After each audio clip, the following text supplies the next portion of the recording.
भागवत जी में वेद व्यास जी महाराज कह रहे हैं, सुखदेव भगवान कह रहे हैं, जो भगवान परम सत्य है, आनंद के सागर हैं, ऐसे भगवान को राधा सहित श्री कृष्ण को हम नमस्कार करते हैं। यम प्रव्रजन्त मनुपेत मपेत कृत्यम द्वैपायनो विरह कातरवा जुहाव पुत्रेति तन्मयतया तरवोभिनेदुस् तं सर्वभूतहृदयं मुनिमानतोस्मि। श्री सुखदेव भगवान जन्म लेते ही अपने माँ के पेट से निकल करके जैसे ही बाहर आए सन्यास लेने के लिए चल पड़े।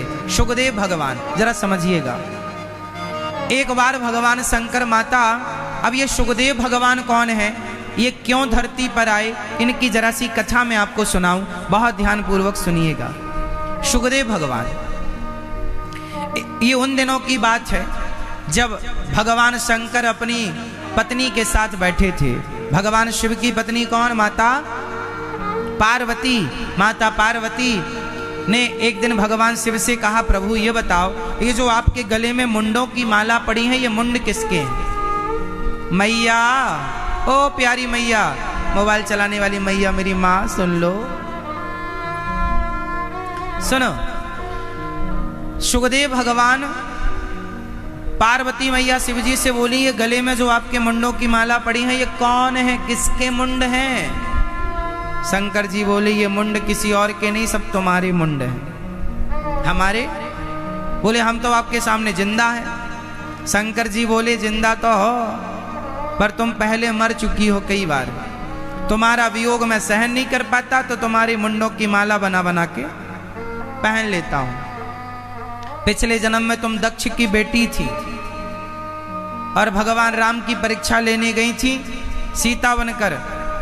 फिर तुम अपने पिता के यज्ञ में गई थी तो जलकर भस्म हो गई थी।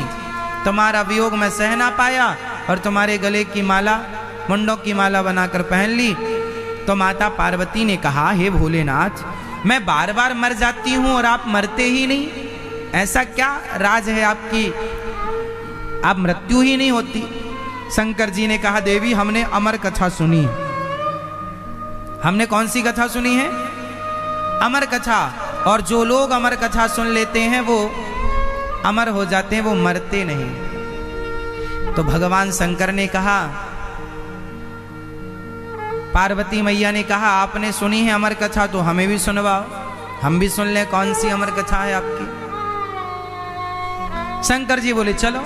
भगवान शंकर अपनी पत्नी माता पार्वती को लेकर चले गए अमरनाथ।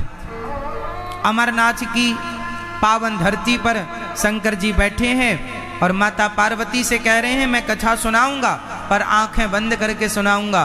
तुम सो रही हो कि सुन रही हो, ये पता कैसे लगेगा? बोले, तुम हुंका देती जाना। हुंका, हुंका समझते हैं? एक राजा था, एक रानी थी। जैसे दादी कथा सुनाती है, नानी कथा सुनाती है, तो बच्चे क्या करते हैं? हुंका देते हैं। शंकर जी ने कथा सुनाना शुरू की और माता पार्वती हुंका देती गई। कथा सुनते सुनते सुनते सुनते माता पार्वती सो गई। वहीं पर पास में पेड़ की छांव में एक छोटा सा शुक, शुक मतलब तोता, तोता मिट्ठू, वहीं पर अभी अभी पैदा हुआ था, थोड़े दिन पहले। शंकर जी की कथा सुन रहा था, शंकर जी के द्वारा कही गई। अच्छा, माता पार्वती तो सो गई।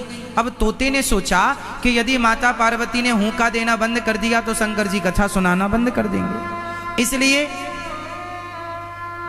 तोते ने हुंका देना स्टार्ट किया। तोता हुंका देता गया। अब लो भैया, शंकर जी कथा सुना रहे हो, तोता हुंका दे रहा है। अब कथा पूरी हुई तो शंकर जी ने जयकारा लगाई, बोलिए भक्त वत्सल भगवान की। माता पार्वती की आंखें खुली। हाँ भोलेनाथ, फिर आगे क्या हुआ? शंकर जी ने कहा, कथा तो पूरी हो गई, आप कहाँ थी? हम सो गई थी। अच्छा, तो ये कथा कौन सुन रहा था? हूं का तो बराबर मिल रहा था। पलट कर देखा तो वहां नन्हा सा तोता शंकर जी बोले इस चोर ने मेरी कथा सुन ली। शंकर जी ने त्रिशूल निकाला, आज तुझे छोड़ूंगा नहीं। अब तोता छोटा सा नन्हा सा छोटे छोटे पंख फड़फड़ाता हुआ पंखों को फड़फड़ाता भागा। वो पहुंच गया बद्रीनाथ, अमरनाथ से उड़ा भागता भागता बद्रीनाथ। बद्रीनाथ में वेद व्यास जी की पत्नी मासिक धर्म से निवृत्त होकर धूप में बैठकर अपने बाल सुलझा रही थी कि उन्हें जमहाई आई, मुंह खुला तो मुंह के द्वार से वह तोता मां के अंदर चला गया और गर्भ में जाकर के बैठ गया। शंकर जी आए गुस्से में, देवी हमारा चोर तुम्हारे घर में आया है, जल्दी से निकालो। व्यास जी की पत्नी ने कहा, हे भोलेनाथ जी, आपके घर चोरी हो गई? क्या चुराया चोर ने? अरे बोले हमारी कथा चुरा ली। कौन सी कथा? अमर कथा। जल्दी से चोर बाहर करो। व्यास जी की पत्नी ने कहा, महाराज जब उसने अमर कथा सुन ही ली तो वो मरेगा कैसे? और यदि आप मार दोगे तो अमर कथा की महिमा समाप्त नहीं हो जाएगी। शंकर जी बोले, बात तो सही है। पार्वती को लेकर शंकर जी कैलाश चले गए। सच्चाई यह थी कि कथा उस तोते को ही सुनवानी थी। पार्वती जी निमित्त बनी। वह तोता अपनी मां के गर्भ में 12 साल रहा।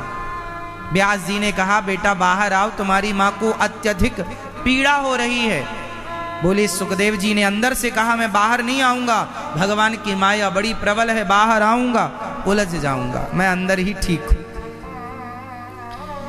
भगवान नारायण ने आकर कहा, बेटा मेरी माया तुम्हारा कुछ भी नहीं बिगाड़ेगी, वापस आओ। तब सुखदेव जी बाहर आए और जन्म लेते ही अच्छा गया था तोता, और जब आए बाहर तो भगवान के स्वरूप में सुखदेव भगवान मनुष्य के रूप में भगवत स्वरूप तत्रा भवद भगवान व्यास पुत्रो, भगवत स्वरूप व्यास जी महाराज मां के गर्भ से बाहर आए। बोले तोता गया था और भगवान का भक्त बनकर के लौटे, भगवान के स्वरूप में लौटे, ऐसा कैसे पॉसिबल हुआ, कैसे संभव हुआ? बोले सुखदेव भगवान ने 12 साल तक चिंतन किया। किसका? जिसकी कथा सुनी थी। भगवान की कथा सुन के गर्भ में गए और भगवान का चिंतन मां के पेट में किया। तो चिंतन करते करते करते करते करते करते तोता स्वयं भगवत स्वरूप हो गए, और भगवत स्वरूप तोता बाहर जब आए तो उन्हीं को सुखदेव भगवान कहा गया। बोलिए सुखदेव भगवान की। सुखदेव भगवान जैसे ही बाहर आए तो उनके नरा भेदन संस्कार भी नहीं हुआ। अपने नरे को अपने कंधे पर लटका कर और सुखदेव भगवान चल पड़े। व्यास जी दौड़ पड़े, बेटा पुत्रेति तन्मयतया तरवोभिनेदुस् तम सर्वभूत हृदय मुनिमान तोष्मी। बेटा बेटा रुक जाओ, विवाह कर लो फिर चले जाना। सुखदेव भगवान बोले कि विवाह करके कोई लौटा है? संसार में व्यक्ति उलझ जाता है। अच्छा, उलझना बुरा नहीं है, चक्रव्यूह में जाना बुरा नहीं है, पर सलामत वापस आना समझदारी है। अच्छा, वो कौन थे जो चक्रव्यूह में जाना जानते थे पर वापस आना नहीं जानते थे? कौन थे वो? मैया बताओ मेरी माँ, कौन थे? हाँ? दुर्योधन? हाँ? अभिमन्यु। अभिमन्यु चक्रव्यूह में जाना सीखा था उन्होंने, पर वो वापस नहीं आ सकते थे। ये गृहस्थी ही तो चक्रव्यूह है, और आप सब अभिमन्यु हैं। आप सब कौन हैं? अभिमन्यु। आप भी चक्रव्यूह में चले तो गए, शादी कर ली, बच्चे पैदा कर लिए, गलत नहीं है। शादी करना गलत नहीं है, बच्चे पैदा करना गलत नहीं है, जिम्मेदारियां पूरी करना गलत नहीं है। लेकिन जब गए थे तो जिम्मेदारियां पूरी होने के बाद वापस भी आना था ना आपको, पर आपने जाना तो सीखा है, लौटा नहीं कोई।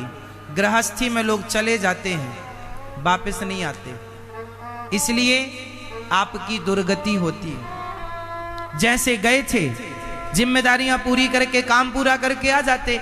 अब तो तुम्हारी पत्नी भी चल बसी, अब तो तुम अकेले ही बचे हो, बेटा बेटी भी सेटल हो गए, अब कहाँ लगा है मन? अब लगाओ ना भगवान में मन। बची हुई उम्र की हर श्वास की रजिस्ट्री भगवान के नाम कर दो, हर श्वास भगवान की हो, हर श्वास में गोविंद का चिंतन हो। अब बचा, जिम्मेदारी पूरी हो गई तो क्यों उलझे हो संसार में?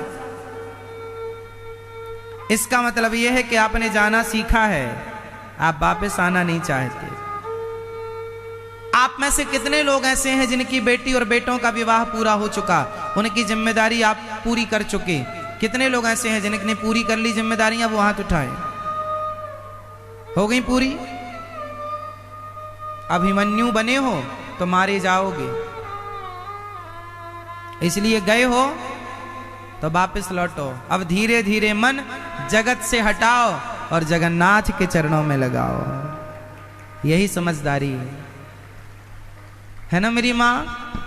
तो चक्रव्यूह सुखदेव भगवान बोले मैं नहीं करता शादी, मैं नहीं करता विवाह, पर आप विवाह कीजिएगा, विवाह में जाइएगा गृहस्थी में, और फिर पूरी कर्तव्य जिम्मेदारियां पूरी करके मन से वापस आइएगा, शरीर से नहीं। शरीर तो जहां है ठीक है, मन से वापसी है। हम जो कह रहे हैं वापसी, मन से वापसी, शरीर से कहां जाओगे?